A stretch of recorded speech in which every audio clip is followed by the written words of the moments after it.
All right, here we go. The Civil War, a union torn apart. Our country is heading towards the greatest divide that it had ever seen. Our country is literally going to be ripped in half along in the middle between North and South. And a lot of it is because they were just different. The northern and the southern states were just so different in almost every single way. One of the biggest ways that they're different was their economy.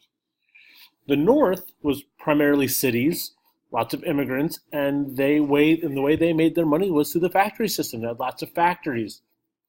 And it was a very industrial area. Whereas the South, plantations, slave labor, and all the power was with the select few wealthy landowners and slave owners. And slavery itself was a huge dividing factor between the North and South. Many Northerners were abolitionists. They fought against slavery. And the Southern plantation owners, well, they fought to keep slavery because keeping slavery was keeping money in their pocket.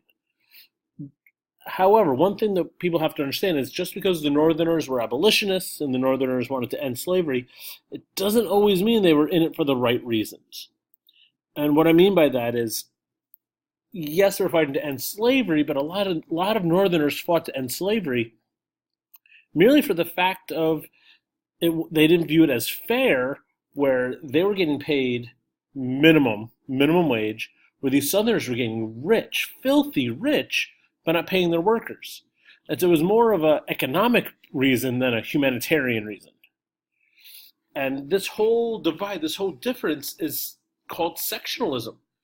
It was people are more worried about their area, their section of the United States, than with what's best for the country as a whole. And this idea of sectionalism is going to literally rip our country apart because people are only worried about their area, their state, not America. This was America as it was then. The southern states were in gray, the northern, or what we call the Union states, are in teal. The darker blue areas, those are just territories. They're not states yet. They will be soon. But they were unorganized territories, or they were territories in the process of becoming states. Now, David Wilmot, he was a congressman from Pennsylvania, and he kind of saw how things were going, but he was also an abolitionist. He wanted to stop slavery from spreading. And so he offers the Wilmot Proviso, which banned slavery in the Mexican Cession. Now, if you were to think back to what we knew about the Mexican-American War and some of the causes, well, the people that were in the Texas area, which was part of the Mexican Cession, they already had their slaves there. So his plan was to get rid of slaves all in that southern area. That was the whole reason America wanted that land, was for cotton farms, and they needed slavery. Now, it never went through. It never became a law, but it started some major fighting in Congress. It split the Congress along geographical lines. What do I mean by that? North and South. The northern states supported it. The southern states hated it. It actually leads to a brand new political party called the Free Soil Party. Free soil, free speech, free labor, and free men. That was a northerner abolitionist anti-slavery movement where they wanted to have we are land of the free. We had free speech. We were free to labor, not free as in not paying labor, but free as in we were free to labor or work anywhere, anyway, and free men. Now, at this time, 1850, there's a new state wanting to come in. The California Gold Rush of 1849 had gone on, which drew so many people into California that it was ready for statehood within a year. Millions of people flocked to the area. So California is ready to come in, and no other state was ready to come in. And southern states were afraid because a lot of the people that went to California were northerners, and so they wanted to enter in as a free state. There were a lot of northerners, a lot of immigrants, especially Chinese and Swedish. So, again, more fighting is happening in Congress. a man named Henry Clay steps in. He's from Kentucky. He's known as the Great Compromiser. He has come up with multiple big compromises in our government to help us move forward. And sometimes in government, you have to compromise. And what he wanted, and this was his compromise. He said, okay, let's let California come in as a free state, and we'll abolish slave trade in Washington, D.C., in the nation's capital. However, no new laws about slavery in the territories would be passed, and a new law would be passed to help capture runaway slaves, escaped slaves. That was the compromise. And we all know the art of compromising, you're not always going to get what you want. You're going to get a piece of what you want. And what did they want? They wanted California as a state. They got it. Did it let in some other really terrible things? Sure. But unfortunately, that's the part of compromise. Stephen Douglas, a senator from Illinois, is the tie-breaking vote. He votes for it, and it becomes a law. It keeps the country together for now. That was on January 29th, 1850. Okay. On the left, we have Henry Clay. On the right, Stephen Douglas. This is not the last of either one of them. We're going to see them again soon. Now, remember that whole part of the Compromise of 1850 where it made it easier to capture runaway slaves? That law becomes known as the Fugitive Slave Act. And that's passed just a couple of days later. So he already had an idea. He already had a plan for it when he compromised it. And here we go. If someone was believed to be a runaway slave, they could be held without a warrant and had no right to a trial. Now think about that. If they were believed to be, they didn't need proof. They just needed a suspicion. A federal commissioner would be assigned to each case. Commissioners were given $5 for releasing a defendant or $10 for turning them over to a slaveholder. Now, do the math. 9 times out of 10, the person was returned to slavery. Whether they were a slave or not, whether they were a free man or not, free woman or not. Didn't matter if they had bought their freedom, were never a slave, or if they had used the Underground Railroad and escaped. If they were thought to be a slave in the North, they'd be captured and returned to the South, and that commissioner would pay $10 as opposed to $5 for setting them free. Unfortunately, greed is showing its face and really not doing well for us here in America. Out of anger, a woman named Harriet Beecher Stowe writes a book, a novel called Uncle Tom's Cabin. It was designed to show the immorality, the horrors of slavery, and it does its job well. It was very graphic and very, very disturbing.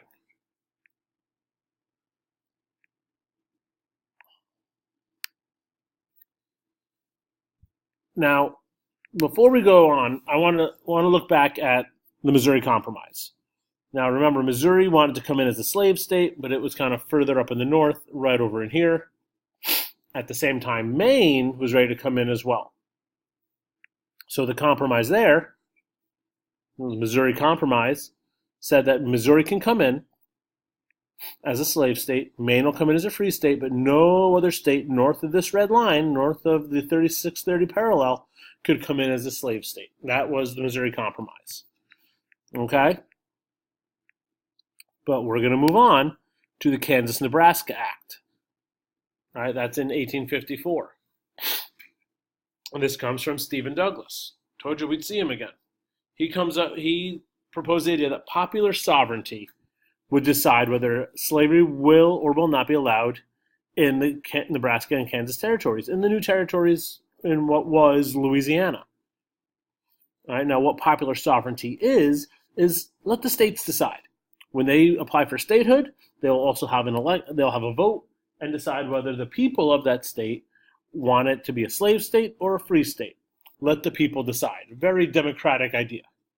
Sounds like a great idea, but it's going to lead to problems. All right. This, for one, eliminates the Missouri Compromise, kind of makes it null and void. It has no worth anymore. But it also leads to an illegal vote in Kansas, because people in Kansas were very much split and very aggressively split on the idea of slavery or freedom. All right. So what happened was people from Missouri come in and vote in the Kansas election. Voter fraud was a lot easier then. It was easier to fake who you were. Today you need photo ID and all that stuff. Then no such thing. You can just say, hey, I live in this township. Okay, sign your name, vote. They were using dead people's names. It didn't matter. How are they going to know? So people from Missouri come in, pro-slave state, come into Kansas to try to make Kansas a slave state as well. Anti-slavery people realize what happened, and they refuse to accept the new government, the new slave government of Kansas. And they start fighting and arguing. A pro-slave mob, a group of people that were for slavery, attacked the town of Lawrence because the anti-slavery people against slavery, set up the town of Lawrence as their government, as their capital. A bunch of pro-slavery people who support slavery attack the city and literally burn it to the ground, known as the Sack of Lawrence. That was May 21st, 1856. 3 days later, a man named John Brown and a bunch of his friends, he is an ardent, a firm abolitionist. He hates the idea of slavery, and not for greed. He is one of those few people that hate slavery so much for humanitarian reasons, he actually kind of goes the other way. And he and 5 of his friends attack and kill people that support slavery outside of Lawrence, people that were probably involved in the sack of Lawrence. Not only they kill them, they scalp them. They make it look like a Native American attack, where they cut their scalp off from just below the hair. It is a violent, gruesome scene, and that was how much he hated slavery. This leads to a very bloody, violent fight, a violent civil war within Kansas. Now, this is a political cartoon, maybe a satire image of John Brown. You see him in the middle, almost kind of creepy, scary looking, wily-eyed, grizzly. He's got a rifle in one hand, a Bible in the other. On the one hand, we have the North, the Union, peaceful. We have a preacher here, a man of God, farmers. We see the American flag. On the other side, we have the Confederacy. We have slaves here being abused. We have fire. We have essentially hell. And we notice 2 soldiers here laying dead at his feet, a Union soldier and a Confederate soldier. This was how people viewed John Brown because of the violent acts of the Potawatomi Massacre. A few days later in Congress, after the sack of Lawrence, a physical brawl breaks out on the Senate floor, where Preston Brooks, he's a representative from South Carolina, goes into the Senate chamber and beats Charles Sumner from Massachusetts in the head because he had spoken out against other South Carolina leaders and other slavery supporters. He goes in and he beats Charles Sumner with a cane. I mean, Brooks eventually resigns his position, but he gets reelected. I mean, think about this. This guy walks in, beats somebody senseless in the head with a cane, resigns, and then is reelected by Southerners because they think he did the right thing by supporting the South, by supporting slavery. Sumner eventually returns to the Senate and serves another 18 years, whereas Brooks, the aggressor in all this, he dies a year later from croup.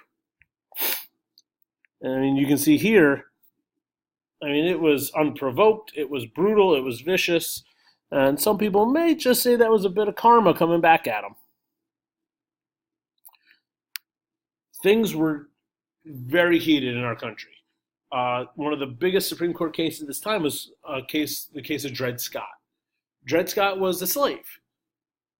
He belonged to an army surgeon by the name of Dr. John Emerson. While he was working with Dr. Emerson, he traveled through parts of the North, such as Illinois and Wisconsin. Dr. Emerson dies, and Dred Scott sues his widow for his freedom. He argues that because he went through Illinois and Wisconsin, he went through northern free states, he should be a free man. After 11 years, this case goes to the Supreme Court. And the Supreme Court is faced with three questions. One, was Dred Scott a citizen? Did living in a free territory make him free? And was prohibiting slavery in the Louisiana Territory constitutional? So Roger B. Taney, the Chief Justice of the Supreme Court, gives out his ruling on March 6, 1857. Number one, he states that African Americans are not citizens, which is a huge blow to abolitionists and the anti-slavery movement. He also stated that Dred Scott returned to Missouri. Had he done this while in Illinois, he may have had a case. But he went back to Missouri, which was a slave state. And then went back and declared the Missouri Compromise unconstitutional. Even though the Missouri Compromise had been kind of null and voided at this point, it completely shut it down, saying, no, that law was never legal, it wasn't fair. And he cited the Fifth Amendment, and this should make a lot of you angry. He cited the Fifth Amendment saying that we could not deprive a person of life, liberty, or property, because in those days, slaves were considered property. Despite the fact that we're depriving them of their liberty, but that's a story and an argument for another day. Well, a couple years later, 1859, John Brown shows his face again. This time he's in Virginia, in the heart of slavery. And he tries to start a riot in Virginia, Harper's Ferry, Virginia. He asked slaves to join him and fight for their freedom. He was expecting a massive, massive mob to join him. And he was wrong. None of them did. They were like, nope, I am not getting involved in this. I do not want to get killed or beaten or worse. So John Brown has about 10 or 12 guys with him, including some of his sons. But that's it. Nobody else joins him. No slaves join his uprising. He's attacked by locals, and they hide out in a local firehouse. They're surrounded by federal troops, and a colonel by the name of Robert E. Lee, we'll see him again soon, sends a squad of Marines into the firehouse. Fight breaks out. Two of Brown's men are killed. Rest are captured. One of the men killed was John Brown's son. John Brown himself is arrested. He is tried and convicted of treason, murder, and conspiracy to overthrow the U.S. government. He's quoted as saying, "Now if it is deemed necessary that I should forfeit my life for the furtherance of the ends of justice and mingle my blood with the blood of millions in this slave country whose rights are disregarded by wicked and cruel and unjust enactments, I say, let it be done." He was happy to give his life, to die, to further the end of slavery. He is sentenced to death and executed December 2nd, 1859.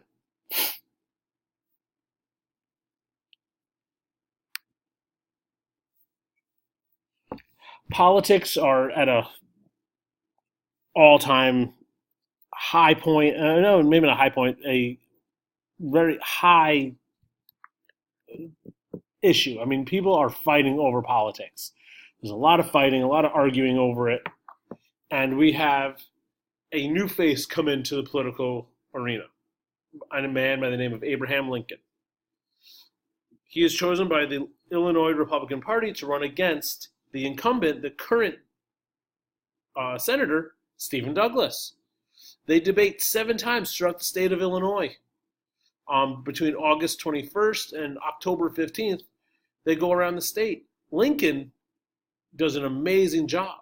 He loses the election, but people notice him, and he gains a lot of political notoriety, a lot of fame from this.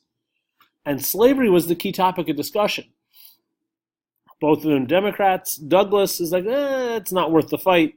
Lincoln was like, well, I think it is worth the fight, and he is very much ardently against slavery. Here we see a poster from the day of Lincoln on the left, Stephen Douglas on the right. The election of 1860 is coming up, and time for a new president. President James Buchanan has served his 2 terms, and he is stepping down. Now it's time for a new one. The Northerners and the Democrats couldn't agree because they were so divided over slavery. Northerners want Stephen Douglas. Southerners want the current Vice President, John Breckinridge. The Republicans were more united because, for the most part, the Republican Party of the day was against slavery in general. At first, they wanted a man named William Seward to be the party nominee. But with slavery being such a hot topic, after the convention, they choose this young, fresh-faced, this new person who kind of people like to hear. He's got a nice message. People like the way he talks. And his name, again, Abraham Lincoln. And because of the argument between the Democrats, Lincoln's able to win this election pretty easily. We have Breckinridge, Douglas, and another guy named John Bell. He's got a little bell in his hand. All 3 of them run against Lincoln, but he took votes away from the other 2 Democrats. No one could overtake the Republican Party that was united. Abraham Lincoln becomes President-elect Lincoln.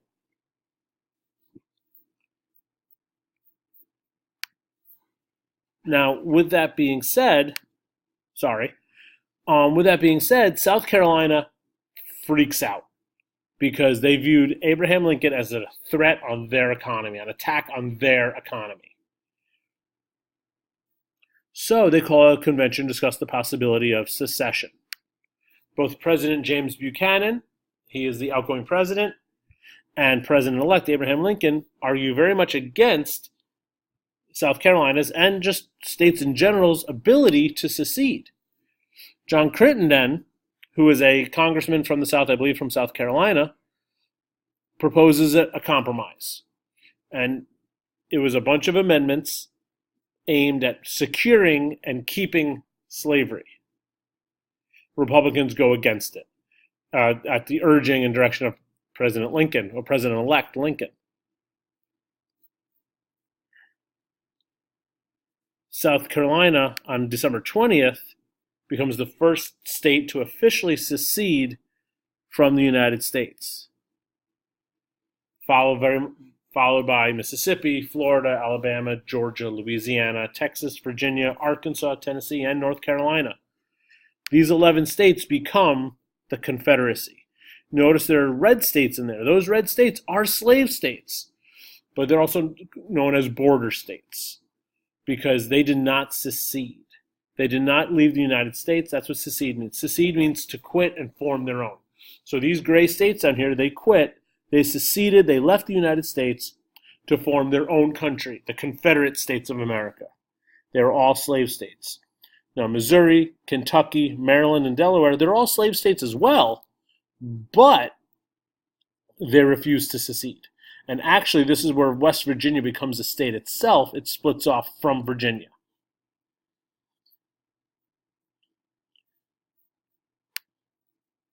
March 4th, 1861, Abraham Lincoln becomes our 16th president. He states all federal property in seceding states would be kept by the federal government, but he would not instigate war.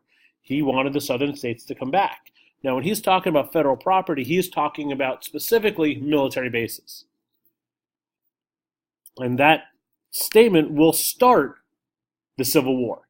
The fact that he is keeping federal troops in southern states is the exact reason that the Civil War starts, was because we had federal troops, U.S. troops, in the Confederate territories, and the Confederacy viewed that as, well, problematic to them. All right, guys, we're going to stop there because this is at the point where this Civil War starts. We'll pick up here again next time. And, well, good luck. And if you have any questions, come see me.